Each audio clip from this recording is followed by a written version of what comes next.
clue. I go, that's right. All right.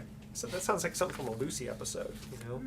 Lucy, where he says, because I don't understand. He goes, I don't get it. Let's just get out of here. He goes, that's right. Okay, here we go. Welcome back to the Best of Investing. I'm Edward Brown, your host, along with Mark Hanf of Pacific Private Money and Brian Burke of Praxis Capital. When we cut to the first commercial break, we asked this first trivia question, and the theme is board games.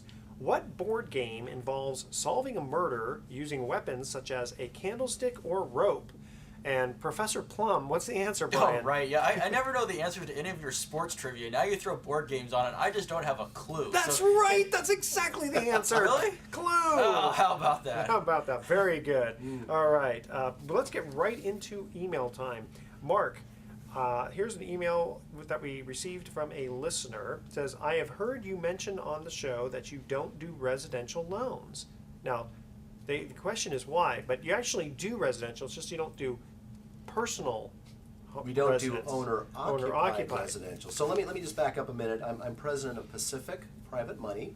We are a private money lender, also known as a hard money lender. And so for those of you out there who've probably heard that term before, ever since the banks really kind of tightened their lending criteria after the mortgage meltdown in 2008, they really stopped making loans to real estate investors for the most part. What they're concentrating on is consumer home loans. So if you want to go out and buy a home today, the rates are fabulous. But if you want to buy rental property, because you believe California homes are on sale and that you can get good rental income for the price you pay, which is true, by the way, or if you want to buy fix and flip because you believe that there are opportunities to buy properties at steep discounts that with a small amount of investment can be put back on the market and resold for a profit, which, by the way, is true, too. It's being done daily in markets all over the Bay Area. You would come to someone like our company, Pacific Private Money, and fill out a loan application. We make between 15 and 20 loans per month to real estate investors. And the reason we don't do consumer home loans is, quite frankly, the government doesn't want us to. What do I mean by that? Hold on. What does that mean? It seems counterintuitive. Well, after the horses left the stable and the mortgage meltdown, a lot of politicians decided that they were going to make sure that never happened again. So they were going to punish those predatory lenders for making bad loans to people who couldn't afford to pay them. So they passed a whole slew of new laws that essentially don't allow companies, or banks for that matter, to make a loan to people who can't afford to pay them. So, and particularly when it comes to a consumer home loan, a home on your or a loan on your primary residence is governed now by about 20 new laws that weren't there 24 months ago. And they include things like minimum period. For example, we can't do a loan, generally speaking, for less than 7 years, and it can't be higher than a certain interest rate. But more important than that, you have to qualify, full documentation. We have to prove that you can actually afford to make the loan payments, and that's a problem oftentimes in our industry. So, because if you can't qualify, you're going to go to a bank anyway, so you're not going to come to a private money lender. Let me ask you about the qualification, full doc. Let's say someone shows you a tax return that doesn't seem that they can qualify, but they have other things that they produce that make it look like they can, like bank statements or some other. I mean, I'm guessing that there's maybe a lot of companies out there, a lot of people out there who, are in cash businesses. They don't want to report the income, but yet they're somehow able to prove to you that they can document it. Well, the good news is that there are private lending companies in the Bay Area that are making consumer home loans. So if you can't qualify for a bank loan because you've had a foreclosure, but you've got income, there are companies out there.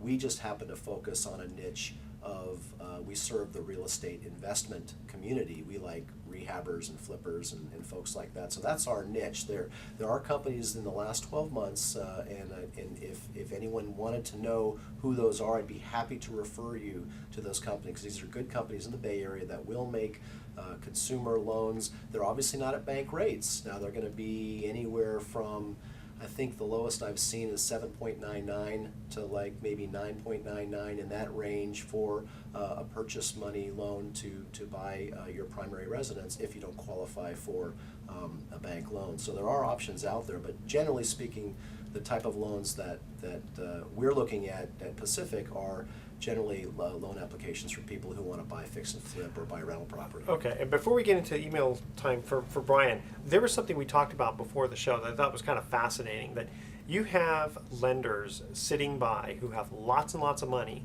but they're not lending it out yet because they're still demanding a high rate.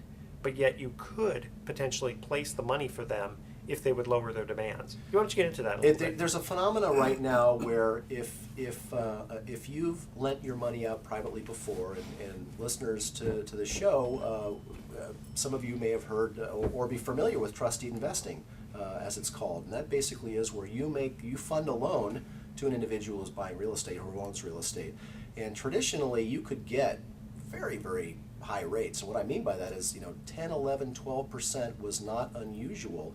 And so we're in this market now where there's a strong demand for capital, but there's a strong demand, and Brian, I know you want to chime in on this, is for lower priced capital. In other words, if I could find lenders willing to allow me to loan their money out at, say, between 6 and 8% safely with a very, very secure loan, I could do a lot more loans to the investment and commercial community. And those lenders would be able to place their money rather than more having quickly. More quickly. So I've got right these now, guys. So I've yeah, got these lenders who are used to getting 11 and sometimes 12%, and they're sitting around with their money, earning nothing in a money market account, waiting for me to call them with a funding opportunity, and I'm not.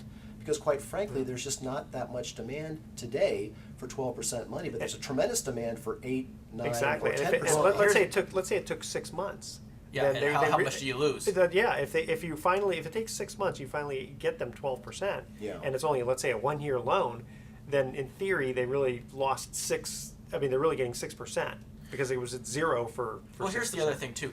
As you've seen housing prices fall and rents rise, more and more people are beginning to realize the value of owning rental property. And as that happens and you want to finance that rental property so that you can leverage your investment, you're going to see more and more demand for rental property loans. Now, if you're doing a rental property loan, obviously you want to minimize your interest expenses as much as possible. So there's a huge market developing right now for low-priced but easily funded loans, and private money is a great venue for this.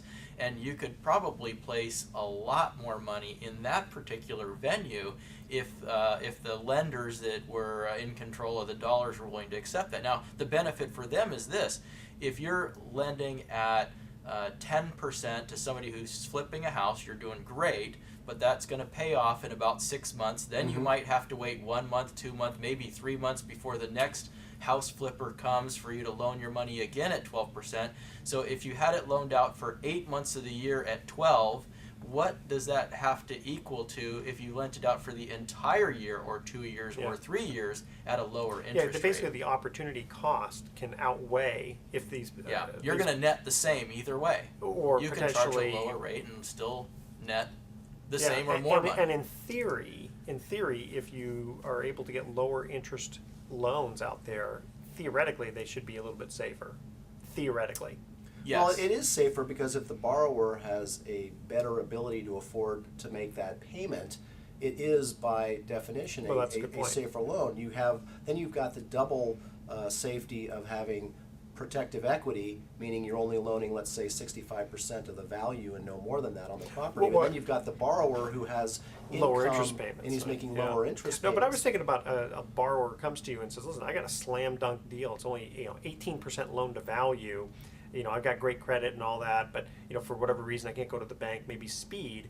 And he says, "But I've got if you could get me 7%, exactly." Right, yeah, and I would say I'd love to, but I'm going to call 15 or 20 investors, and they're going to go, "Oh, that's just not enough." Yeah, and but so you know what though? so we have people in the audience right now who would love to get 7%. Yeah. I'm sure. right, rock solid safe. Yeah. So, Mark, how would people get a hold of you for that? They would call us at Pacific Private Money at 415-883-2150. That's 415-883-2150. Or go to our website, which is for investors. We have a new website. It's called PacificPrivateInvestments.com. That's plural, PacificPrivateInvestments.com. And they could always go to Best of Investing Absolutely. and catch you there. Brian, email for you we received, which is have any of your investor clients ever lost money investing with your company? So tell us what your company is. That's a pretty good question, actually. I think a lot of people will be interested in that. My company is Praxis Capital. It's Praxis, Praxis Capital. We're a real estate private equity firm. We invest in rental property and buy, fix, and flip real estate here in Northern California. So in answer to your question, Edward, the answer is no. Nobody's ever lost money with our firm, which, you know, in an equity investment, that's what we're doing is equity investments. The investors in our company actually own a fractional percentage of the real estate, but not directly. They own it through a fund. Now, whenever you own real estate in a fund, you're always subject to the potential of loss, because if the project loses all of its money, investors are at risk. So these are a little bit higher risk investments than a trust deed investment where you have security against the real estate.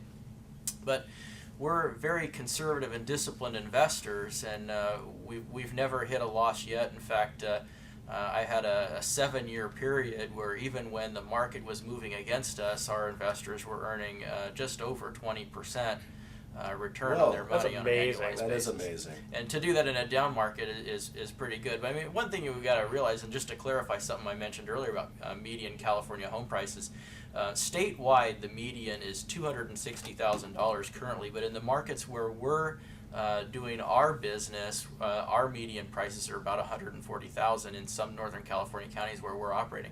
And when you're dealing with property in that price bracket, in that very lowest tier, there's a lot of stability. The risk is a lot lower. You know, we're buying properties for $80,000 to $110,000 that bring in $1,100 to $1,500 a month in rent. So that reduces the risk tremendously, and it's pretty hard to screw that up. I mean, yeah, you're buying those at like a 7 gross rent multiplier. Yeah, it's ridiculous. As low as 5, actually. As low as 5. Yeah, and especially with interest rates low. Now, you buy yours for all cash, right? We buy them for all cash. Well, you're buying from the auction, right? So you're getting that for the most part? Yeah, for the most part. We're about 75% auction and about 25% bank owned and short sales. All right. And how do people get a hold of you, Brian? Best way is to go to Praxis Capital's website. It's www.praxcap.com. That's praxcap.com. There's also a link to our website on the show's website, bestofinvesting.com. All right. We're going to cut to our second commercial break. Here's the trivia question. Again, board games is the theme. What board game reportedly is the most popular game in America? The first 3 callers with the correct answer win a free 3-day, 2-night stay at the Lighthouse Resort. Their website is lighthouse4fun.com. Call 888-912-1190. That's 888-912-1190 to answer this question. What board game reportedly is the most popular game in America? 888-912-1190, and make sure to include your name, address, and email address, and make sure that you spell your email address for us. And we will be right back.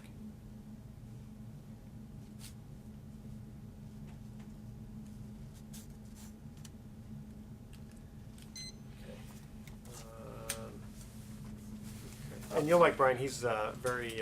He's kind of an animated type guy. Yes. All right. You ready, television audience? Yeah. Hello, people in television land.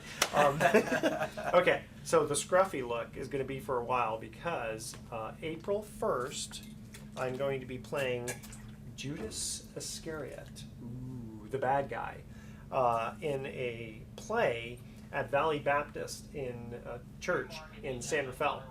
And the cool thing about it is we are just like the painting of the Last Supper. It's called the Living Last Supper, and each one of us comes to life slowly but surely. In fact, if I brought it up on the computer here, there I am right there, and this time I'm playing this guy, Judas, the bad guy. So if you look at it, that looks pretty darn close to Is what that the best of the bad guy?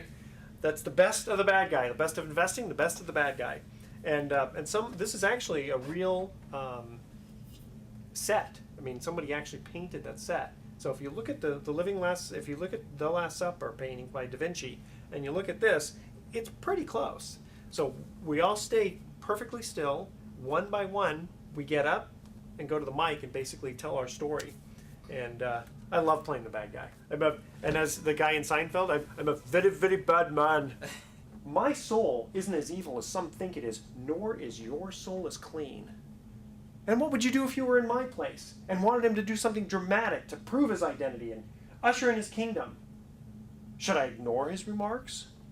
Or, like the others, should I piously, self-righteously say to myself, is it I? No, hightail it out. Because what happens is basically the Living Last Supper is each one of us comes and if you remember at the Last Supper, Jesus says, listen, one of you is going to betray me.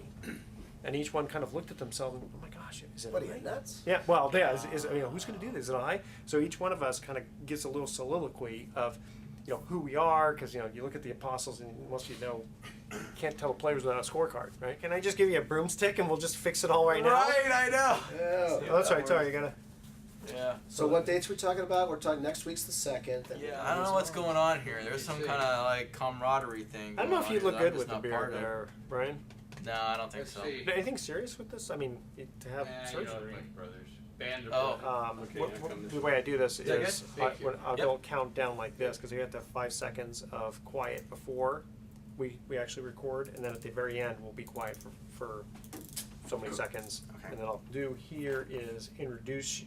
We're coming back from break. We're going to ask the trivia question, The trivia question. which I don't know if you guys know the answer. I don't to that even one. remember it, so. That's like yeah. Rooms that You have can't hear questions each for other. Brian? I mean, once we get going, I'm sure we can Not figure it all not out. specific. Alright, we kinda know. But yeah, He can explain. he'll explain what he does and oh, cool.